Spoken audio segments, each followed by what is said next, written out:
Bismillahirrahmanirrahim. Allahumma salli ala Sayyidina Muhammad wa ala ali Sayyidina Muhammad. La haula wala quwwata illa billah. Alhamdulillah, tahun ke-11 Kak Miza dan Abang Bero berada dekat Forever, dicampakkan di Forever oleh adik Najah. Alhamdulillah, yang paling best sekali yang kita nak kena sentiasa ada dalam hati adalah kita kena sedar diri bahawa sesungguhnya kita bukan makan gaji lagi.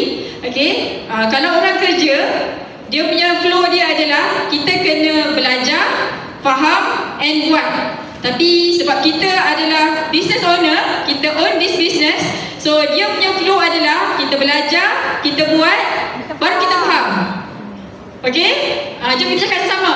Belajar, buat, baru faham. Belajar, buat, baru faham. Belajar, buat, baru faham.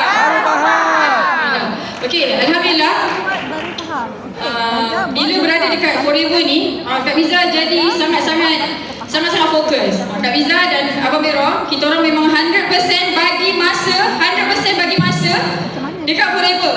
Okay, kita kena ingat, kita bukannya cleaner, kita bukannya tukang masak, kita bukan driver hantar anak pergi sekolah. Kita adalah business owner. Kerja kita untuk naikkan sale, bantu orang supaya setiap tahun kita bawa anak-anak kita pergi bercuti kat overseas. Okey? So ingat tu, kita bukan cleaner, kita bukan tukang masak, kita bukan driver, kita adalah business owner. Okey? Allahumma salli ala Muhammad wa ala Muhammad. La haula wala quwwata illa billah. Mudah-mudahan Allah pandang semua usaha kita. Okey, kita takkan jumpa bisnes yang semudah dan seuntung Forever ni, tak akan jumpa. Jadi jangan toleh belakang lagi, terus pandang ke depan. Okey, ini adalah bisnes yang paling menguntungkan, paling senang, kita tak akan rugi kat sini. Sebab tu hari ni Kak Miza, engineer, Dr. Adiba, Sifu dan baker, orang pandai-pandai semua dekat sini. Jadi kalau orang pandai-pandai kat sini, bermaksud ini adalah lumbuk duit, kita buat sampai jadi. Okey? Okey. Terima kasih banyak. Semoga kita semua sekali capai CBMDM setiap tahun.